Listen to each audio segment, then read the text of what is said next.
Okay, perfect. Thank you. Right. Afternoon, everyone. Welcome to our Hi. pre-match press conference. You face ain't seen for our about game 8 against or 9 Arsenal. months. And we'll start off with a video at Sky, please. Sean, good to see you. I take it you got a good welcome from the likes of Michael Keane, James Tarkowski and Dwight McNeil. Why only them? Well, I'm just thinking that you obviously know them a little bit. Yeah, no, I think it's been a really good welcome from all, in fact. Staff, players alike. I know a bit about the feel around the club from being here, visiting here, but it's true, the staff, everyone's been very open to us being here. So not just them players, and I think there's been a good reaction so far to what we've tried to do in this early part of our careers here.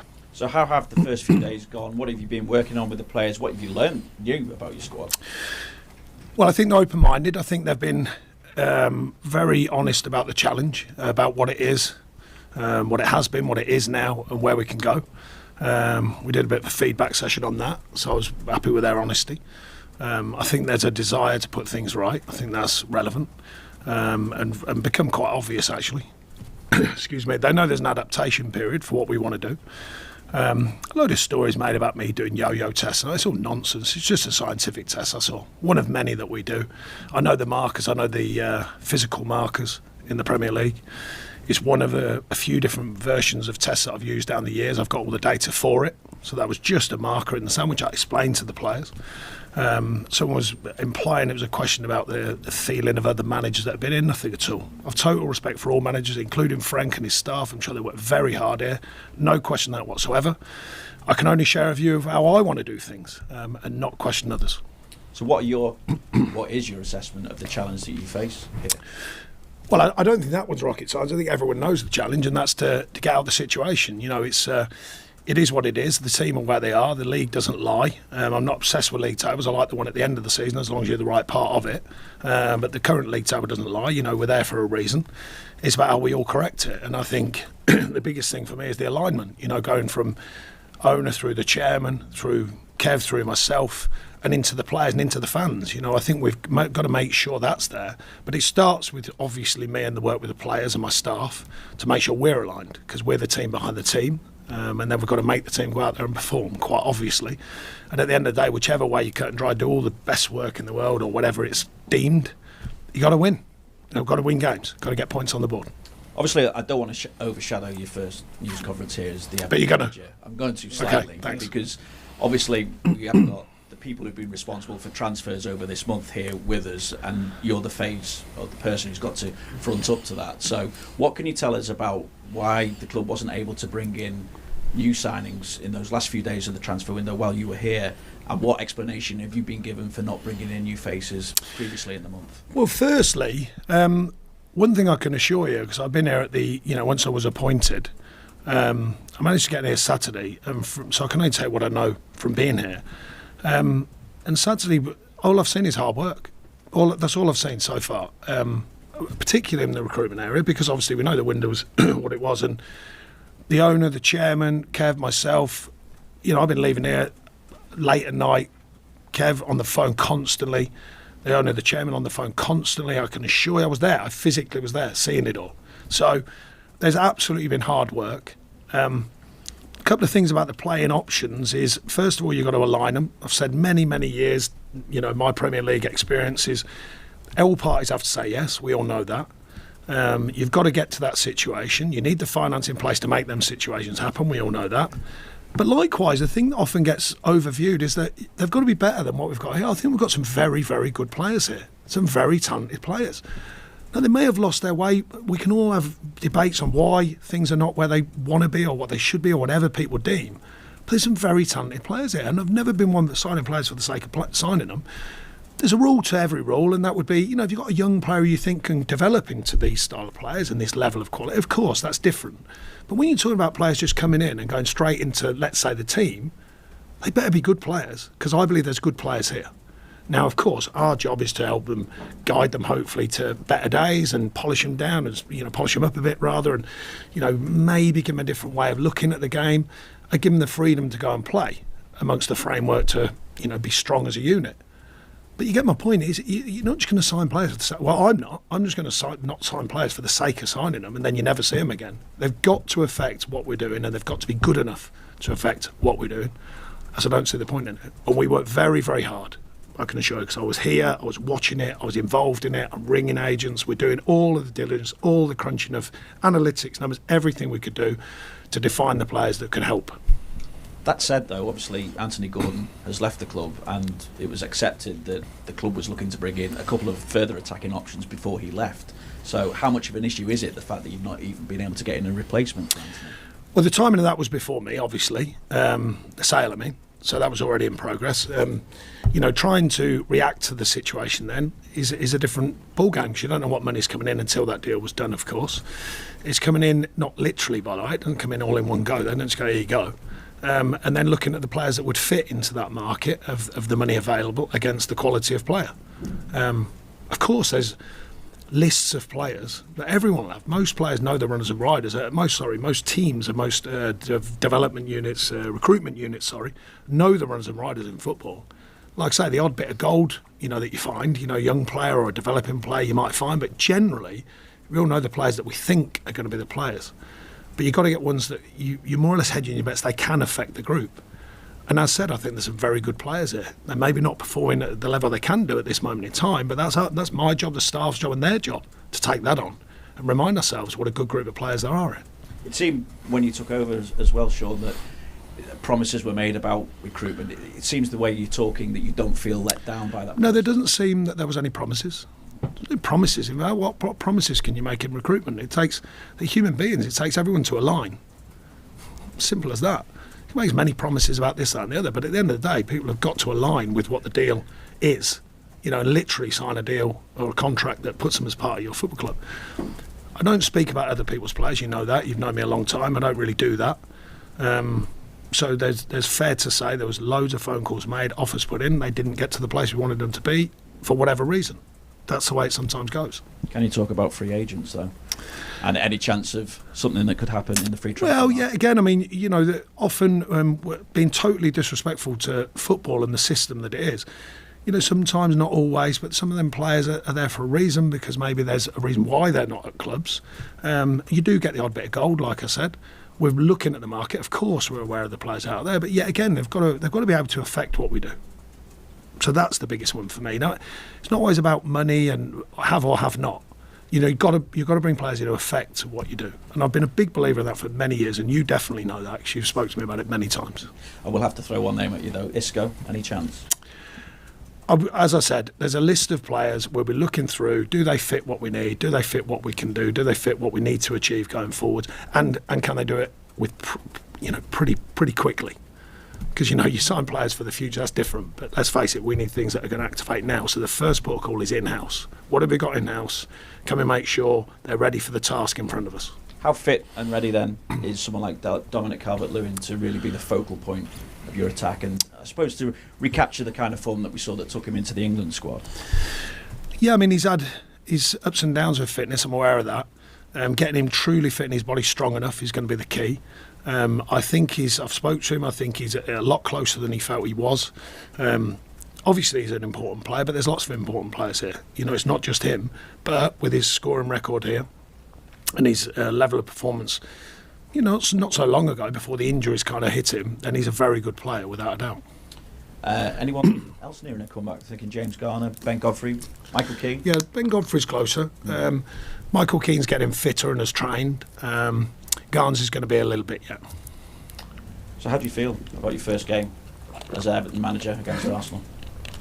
Well, I'm excited. I mean, I'm aware, of the recent noise around the club and all that sort of stuff, but I think it's important. I don't know everything about the Evertonians. I'm learning about the reasons why there's some noise around the club and things like that. I mean, in a depth reasons rather than just what I've read.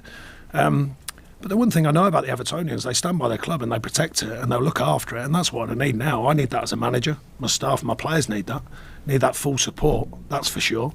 So looking into the first game, I think that's going to be really important just as a start point. Before the ball even rolls, we've been working very hard on the training pitch, trying to cram a lot in with the players about the culture and environment, trying to realign what we think. I remind you what we think is important, not questioning anyone before me remotely, what we as a group think.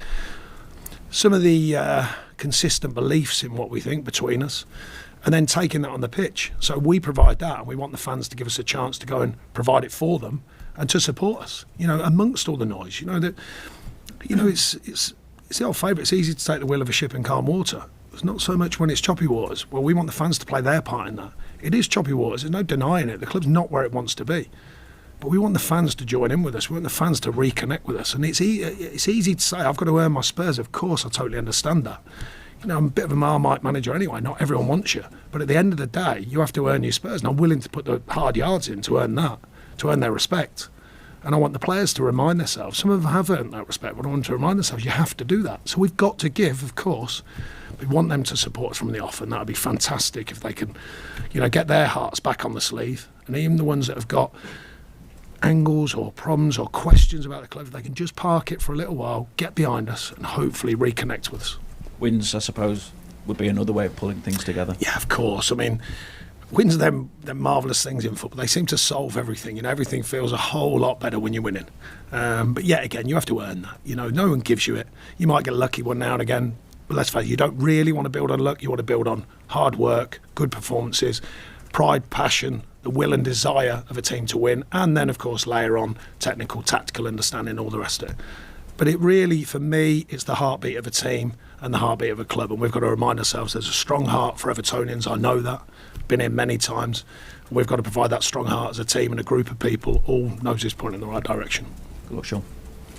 Thanks, Jenny. Welcome to Richard. Cheers. Hey, Sean, good to see you. Yeah, and you. There are all sorts of things in the mix in terms of information you're trying to get across to the players in a short space of time. But is there a key message? What is the key message you've been trying to get across to them? I think reminding them of the players they are, because I've looked at their histories and I reminded them of that. I said, you don't get to where you are in football, you don't get to be an Everton player without laying some markers down in your own careers as individuals and as a team. Alongside that, some of the basic principles that I think we want to work upon. I remind you again, we want to build here. Some of the ways that we want the team to imprint their belief in each other and the trust in each other, mapped out in a team format, quite obviously. I think there is technical prowess here. I think we can share maybe a twist and a tweak on the sort of base, if you like, they work from. Then I think that's going to be important. And some of the most obvious things, like I say, I tested the players to see where they're at physically. I test them in another way of profiling the players, see about their learning styles. We look at, what they have been doing. We look at how they've been playing. We look at the best slots that players can fit in to be productive, and trying to cram that into 4 days' work, because you can't, they need a day off. They're human beings. You can't just be out there every day, all day. It just doesn't work like that. So a lot of information's been shared this week, a lot about the culture and environment that I expect, but we've got to earn that over time and build it, but we've got to fast track it. So trying to fast track all of these different things into a very short period of time. Bit of a longer week next week, with the players because of the fixtures. But we've got to start the process, which we have done. And like I said, the players have been very receptive so far. Big Brother cameras are on, of course, we're on our best behaviour. But, so far there's been a good response to what we think. Just on trying to create this unity, Sean, which you talked about, which is very important, the positive atmosphere around the club. Is there anything that you can do besides winning matches that the players can do to try and reconnect with a fan base that has disgruntled about certain things? You earn that though. I've never thought any other. As I got older in the game as a player as well, I don't think some managers might get a head start. Some players get a head start because of the sort of preloaded view. I don't think I've ever asked for a head start. I think I've earned the right to be part of a football club, and I know it's a proud football club with a big history. So I've got to earn my part of it, and I'm willing to put the hard yards in for that. Make no mistake. So I don't expect other than if they can just give us a chance. Give us a chance. give us the support, which I know is there. I know that I've been in there when it's absolutely rocking, I can assure you, which is interesting when you're on the other side of it, so I'm hoping we can build some of that. And interesting walking around the ground when you drop your car off. That's always been good fun. The Everton, I've had a bit of fun when I'm air scouting, so always good-natured, it must be said. So, I want that atmosphere, but we have to come our way. I have to come my way as manager. The message is clear. Unity. We have to unify. We have to. It's a given. For even the most disgruntled Evertonians at the moment, if they can just give us a chance to stick by the team, because they are important. They're very important, fans in football. Players respond to fans. The energy changes very quickly when players feel that intensity of pressure, and now the pressure lifts, and now all of a sudden they feel this backing and this support. We need that backing and support. I do, my staff do, and the players do. We need it. So I'm just reaching out to them and say, look, we'll give you our honesty, we'll give you our work ethic, we'll give you everything we can. All we ask back is just give us a window to allow us the chance to breathe, as I call it, and give us a window to get ourselves going, and please play your part in supporting that. How much of an advantage is it, Sean, that you've been in this position with Burnley and got Burnley out of trouble? Do you feel as though you know exactly what to do because of that? Look, I don't think you got magic dust. I think it comes from hard work. I think it comes from hard work from all, not just from me. I have to guide it. I have to lead it because I'm the manager. Staff, all areas of staff. The players inevitably, they're the ones that turn it round. I've always said that. The players are the main focus to turn things around, but I have to guide that, and I'm more than happy to take on that responsibility with my staff, of course, share the view and make sure that we're doing everything we can to make sure we look after ourselves. So that's one thing I've learned is that. The other thing is often, not always, it comes down to literal, sheer hard graft. We can all talk about tactics and everything. Of course they're important, but you've got to be aware to put the graft in to deliver the tactics. And that's not just, brave is a funny word, I'm not on about just the tackles, I'm on about the bravery to receive the ball, the bravery to deal with the ball. I'm talking about that. Not just literal physical workload, I'm talking about organisation, showing your ability, but it usually starts with hard work of all kinds. Hard work the analysts, hard work the medics, hard work the scientists, hard work on the training pitch, all geared up to winning games. So that's from my experience of being in the Premier League. We'll go to Hugh at the BBC. Hi Sean, just a couple of quick ones from me. Any person who takes on a new job considers that, the pros and cons of that job. Given you described it as noise, given the noise and the circumstances, did you have any reservations? Did you think long and hard about whether to take this job? Well, behind that, behind the noise, the outside noise, is a fantastic football club. A football club that means a lot to its fans, it means a lot to the people, it means a lot to football. It's been here a long time. The history, the feel of it. Possibly, if it wasn't in the shape it was in, maybe I wouldn't get the chance. I don't mind that. If they deem my skill set to deliver this, then I'll deliver it. I view it slightly different. I had a long time playing and a lot of different clubs. For me, you're a custodian. I'm a custodian of the football club. I'm not going to be here forever. I said that about Burnley. I wouldn't be there forever, and it changed. But while I'm here, I'll look after it, and I'll make sure it's in good hands, and I'll make sure it's given every chance in my opinion, or every way I can work to help for it to be successful. And one thing I know is a heartbeat of this club is important. And I've certainly got that. I've got a big heart, so that's not a bad start. You were at Burnley for 9.5 years and very successful during your time there, and it wasn't just about fighting relegation, it was about the achievements further up the table as well. But given the noise and the difficulties that you find yourself in with half the season to go, would saving Everton from relegation perhaps be your biggest achievement? I'm not even bothered about achievements at this time. Achievements is getting the thing pointing in the right direction. That's an achievement as a start point. You've got to win games. That comes the next achievement. You've got to win enough games, don't forget. It's not just winning one game. One game doesn't change everything. You want to get your first win as quick as possible. That's obvious. But achievements of me to reflect on years down the line. I don't sit there thinking of Burnley and all the things we did there. I can't remember the last time I really got involved in it, because there'll be a point in my life when I sit back and go, I'm done and I'm finished, and then I will reflect on all them good times. But that's not for me now. It's about building now. It's about getting on with what needs doing now. We'll reflect upon it another day. Thank you. Thanks, Hugh. We'll go to James Mountford at Radio Merseyside. Hi, Sean. Hiya. How do you feel about playing Arsenal in your first game in charge? Fine side. They've a very good side. Obviously, people are talking about winning the title, so that stands for itself. I always say it's the oldest woman in the book, but you've got to play everyone.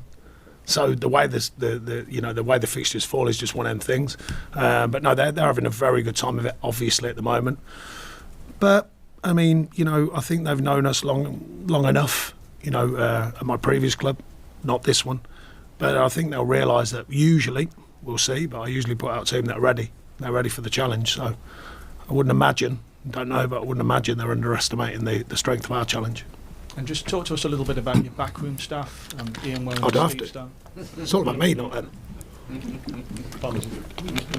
Well, Woney's been with me, previous clubs in a long time, Steve Stone as well. Friends from kids, we know about each other, but we're all different characters. So when I put the staff together, including Tony Loughlin previously, we're all different characters. That's the idea. Not everyone can sing to my song. I want input, I want direct feedback, I don't want flannel. If I ask them a question, I expect an honest answer, not the answer I want to hear. And they're good at that. They know me, they know our work, and they know that. Sports Science Mark Howard, he's come in to operate with the group. There's a good group here. Yet again, knows our work, knows the expectation, knows how to deliver information. He knows he doesn't have to flannel me, just tell me what we need to do. So that's why they're good people, and they're very experienced people at this level of football. Thanks, James. Go to Carl Markham, Press Association. Hi, Sean. Hi. In April, as Burnley manager playing against Everton, I think you said at half-time that you didn't think the Everton team knew how to win a game. So what have you seen in this week that you've been here that's changed your view on that? Yeah, well, I cleared that up afterwards, but I'm happy to clear it up again with Frank. I phoned him directly because it was misinterpreted, misconstrued, whatever you want to call it. I'd been through them stages, and it still rings true. There's a feeling about a team. Sometimes the nerves and the feeling of a win coming gets the better of you. So that's all I was referencing, and only because I'd been down that road. Absolutely zero disrespect to Frank and his team at that time, although it was displayed differently. We've got to teach them how to win, play our part in that. Some of that, of course, is just, they know, they're not, there's a reasonably mature group here. There's a few younger players, but they're reasonably mature. They know the feeling of how to win a game. Now, there's certain things we feel that we can help with that, but usually it's because of your confidence, because you're playing well, because, that inner feeling within a camp and within a group. So we've got to sort of build that. But equally, sometimes it's the maddest thing about football. You get a scruffy one, a lucky one, and everything just drops back into place for a bit, So that's the catch-22, if you like. You can only educate so far. Eventually, you've got to get one over the line. And when you get one over the line, it's amazing how quickly people just start dropping into understanding it again. That's all I meant. It was just a passing reference, having been there. I've been in spells when you just smell it on your team. You're thinking they're not quite there. They're desperate for the final whistle, almost. That's the thing. I understand why it comes around. It's just correcting it, and it's not easy to correct it. Often, like I said, it's sometimes, not always, it's a twist of fate. You might get a couple of lucky decisions, you might get a lucky goal, but you don't want it by a twist of fate, of course. You want it by design. So our job is to design a way that we can get a win and then create that winning kind of environment, that winning atmosphere, and that knowledge of how to see games through. What can you do to lift the confidence in the time you've been here? And obviously you work on the tactical and the physical, but what do you do confidence-wise? I don't know. I suppose that's one for the players, but really put them in an environment, try and a healthy kind of positive feel to what we're trying to do. A new voice, of course. You get a new voice, new training ways, new ways of going about your business. Try and build a bit of rapport with the players. I've had a good chat with a few of the players. Not as you imagine. I don't mean necessarily sitting in an office, that kind of chat. Just sitting chatting with them generally about their careers, about their life, about how they are, about what they're feeling, and just trying to build that bit of rapport with them. Because I always thought if you affect the person, you'll affect their performance. It's hard to do it vice versa, so I always try and build a rapport and energy and honesty, for sure, with the group. I've already told them, we had a question and answer session about what they thought, a complete anonymity. I wasn't interested in who said what, I just wanted their feedback. What was the feedback? Once they gave me that, we said, right, I shared it back with them and said, this is what you fed back, what do you think?